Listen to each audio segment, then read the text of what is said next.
The Meiji Restoration was a political and social revolution in Japan which took place from 1866 to 1869. It ended the power of the Tokugawa shogun and reinvigorated the emperor as a central pillar for Japanese authority, politics, and culture. The restoration was named after Meiji Mutsuhito, the emperor himself, who served as a figurehead for the movement.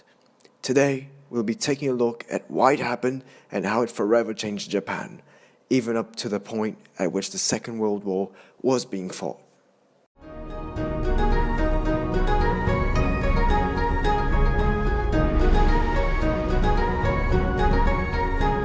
Hola everyone, welcome very much to this video, and today we're going to dive deep into the river of time and take a look at the Meiji Restoration.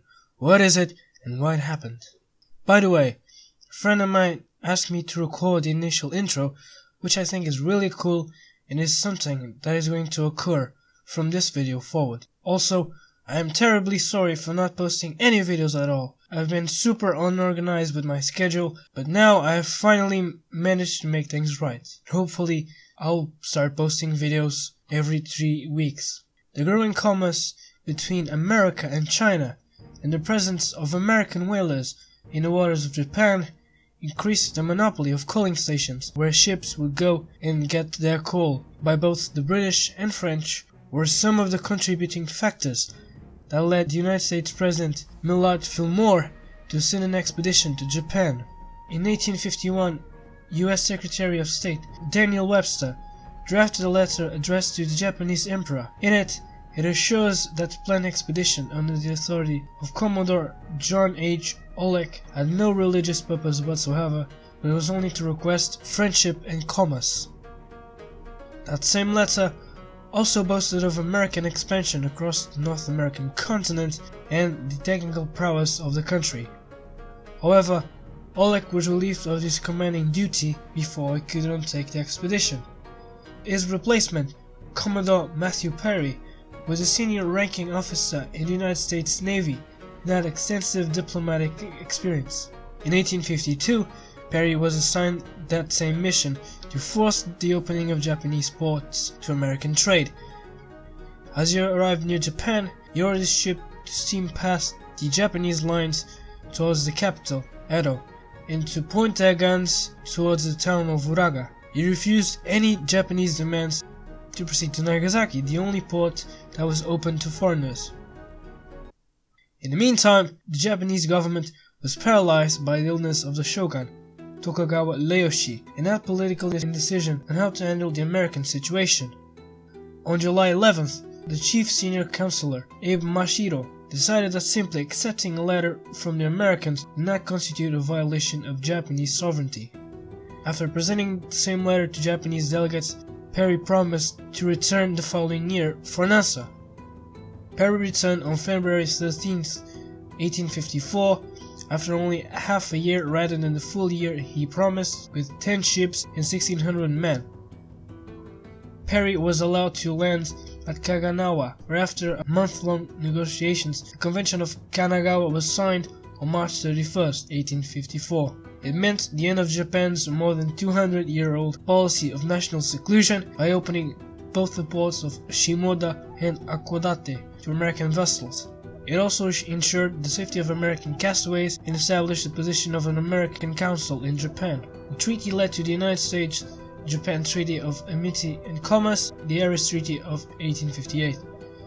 It also led to more agreements both the United Kingdom, France, and Russia.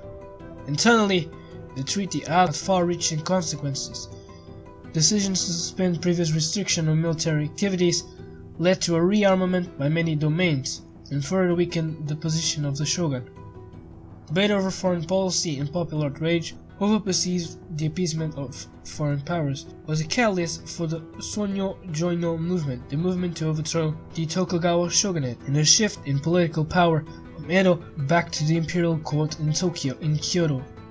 The opposition of Emperor Komei to the treaties further lent to support the Tobaku of the movement to overthrow the shogun, and eventually led to the Meiji Restoration. Japan's political elites realized that the US and other countries were ahead of Japan in terms of military technology and felt threatened by Western imperialism. After all, China had been brought down to its knees by Britain 14 years earlier in the First Opium War and would soon lose the Second Opium War as well.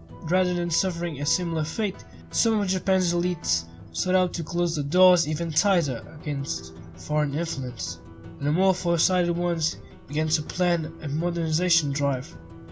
They felt it was really important to have a strong emperor at the center of Japan's political organization to project Japanese power and fend off Western imperialism. In 1866, the daimyo of the two southern Japanese domains, Hisamitsu of Tsusaka domain and Kido Takeyoshi of Choso domain, formed an alliance against the Tokugawa shogunate that had ruled from Tokyo in the emperor's name since 1603. The Satsuma and Choso leaders sought to overthrow the Tokugawa shogun and place Emperor Komei into a position of real power. Through him, they felt they could more efficiently meet the foreign threat. However, Komei died in January 1867, and his teenage son Motsuhito ascended to the throne as the Meiji Emperor on February 3, 1867. On November 19th, Tokugawa Yoshinobu resigned his post as the 15th Tokugawa shogun. His resignation officially transferred power to the young emperor, but the shogun wouldn't give up the actual control of Japan so easily. When Meiji issued an imperial decree dissolving the house of Tokugawa, the shogun had no choice but to resort to arms. He sent his samurai army towards the imperial city of Kyoto, intending to capture or depose the emperor. On January 27, 1868, Yoshinobu's troops clashed with the samurai from the Satsuma-Choso alliance. The 4-day battle of the Toba Fushimi ended in a serious defeat for the Bukafu, and touched off the Boshin War, which literally means the Year of the Dragon War. The war lasted until May 1869. The emperor troops had far better modern weaponry and better tactics, so they had the upper hand from the beginning. Tokugawa Yoshinobu surrendered to Saigo Takamori of Satsuma and handed over Edo Castle on April 11, 1869. Some of the more committed samurai and daimyo fought for another month from strongholds in the far north of the country. It was clear that the Meiji Restoration was unstoppable. Once this power was secure, the Meiji Emperor, or more precisely his advisors among the former daimyo and oligarchs, set about refashioning Japan into a powerful and modern nation. They abolished the 4-tiered class structure, established a modern conscript army, they used Western-style uniforms, weapons and tactics in place of the samurai, ordered universal elementary education for both boys and girls, set out to improve manufacturing in Japan, which had been basically textiles and other goods, shifting instead to heavy machinery and weapons manufacturing. In 1889, the emperor issued the Meiji Constitution, which made Japan into a constitutional monarchy modeled on Prussia. Over the course of a few decades, these changes took Japan from being a semi-isolated island nation threatened by foreign imperialism to being an imperial power in its own right. Japan later seized control of Korea, defeated China in the Sino-Japanese War of 1894-95, and shocked the world by defeating the Tsar's navy and army in the Russo-Japanese War of 1904. The Meiji Restoration is sometimes characterized as a coup d'etat, or revolution ending the shogunal system for modern Western governmental and military methods.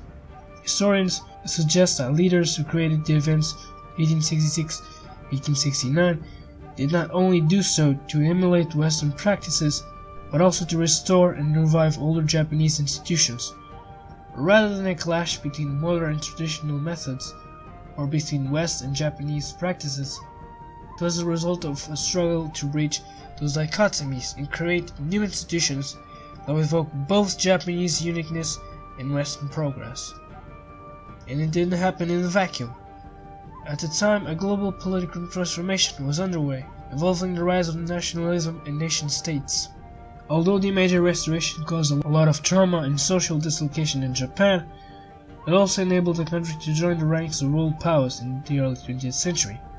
Japan would go on to even greater power in East Asia until the tides turned against it in World War II.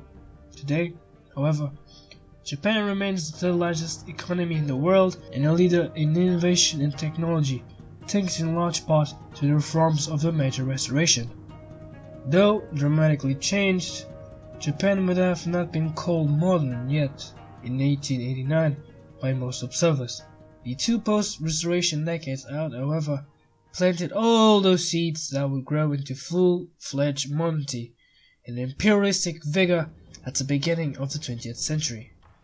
At least three legacies of the Restoration decades should be taken in consideration. The number one, or the first one, is nationalism. The rise of nationalism, often called the most important feature of the late 1880s and early 1890s, showed up in many ways.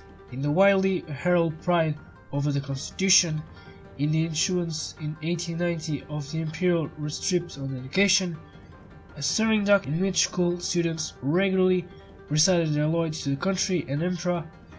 One of the most articulate vehicles for the new nationalism was a journal named simply Nihon, Japan. The launch day of the Constitution was proclaimed for the express purpose of reviving the unique spirit of the Japanese people.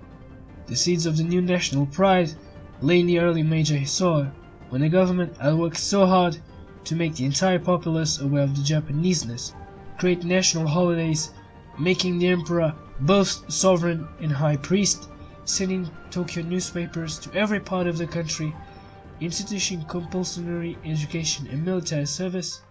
By the 20th century, nationalism would become worrisome, as it propelled Japan into aggressive actions abroad. At the end of the Restoration period, however, people saw it merely as an effective means of getting people to support the state's drive to modernity and power. The second feature of the 1890s was the rising importance of military affairs in national life. In 1854, Japan launched its first major foreign war since the 1500s, thrashing China in the Sino-Japanese War. The nation also began the acquisition of territory in those years, overtaking the Ryukyu Island to the north, and 3 years after negotiating with Russia, gained control of the Kuril Islands to the north. Convinced that military strength alone reassured respect and security in an imperialist world, the early Meiji leaders set the nation on a course toward military might, a course that will make a war and an empire central facets of national policy by the turn of the century. The third and final legacy of the Restoration was the march to modernity. Most scholars agree that the period between the Sino and Russo-Japanese War saw a genuine mass society emerge in Japan's cities. These were the years that gave Japan its first major industrial takeoff, the period that produced mass circulation newspapers, department stores, publicity-traded water systems, social and class divisions, moving pictures, popular and public intellectual debates, all in all a great and modern society. And these were the years in which communists called Minshu began to take an active part in the nation's public and political life. To say that this development represented a more speed up early of the major programs is to state the obvious. When the Charter Oath promised in 1868 to seek knowledge from around the world, it set Japan on the course of studying, emulating, adapting, and finally even surpassing peoples everywhere, a path that would bring the Restoration era to fulfillment. Even as it launched Japan into the more troubling arena of colonialism. There's a quote, actually not a quote, but I guess you can say it's a quote now. I was inspired to make this video by a podcast by Dan Carlin. This was the podcast about the period of Japan, a little bit early than the beginning of the 20th century to the Second World War, and in it says that there's a writer, I'm sorry I don't remember his name right now, I will research it and put it in the description, but this writer or historian, and he says that the Jewish people are like everyone else, but only more so. And Dan Carlin said, and I think this is so true, especially of the Japanese people, especially in this era, that the Japanese are like everyone else, but only more so. that's why you see things like the kamikazes and all that devotion to the emperor, though I can totally talk about in a later video to continue this topic. It's something that I really find interesting if you guys want to. Yeah, if you haven't made it so far in the video, firstly, thank you very much. Secondly, you may be wondering what's next. Well, if you're still craving to know more about this time period, this era, I'll leave you to a couple of things that you can do. I'll leave you to watch a film called The Last Samurai with the actor Tom Cruise. I'll also leave a parody video that I discovered while researching for this video that may find really interesting, and that way you won't forget what you just learned. And that parody, it's really funny. So thank you so much. Sorry for not uploading any videos. Hopefully I'll see you in 3 weeks in the next one. In the next video, a world-changing invention. I'll see you around. Maybe I can combine both 19th century and invention. Have a great freaking day, and I'll see you in the next one. Goodbye.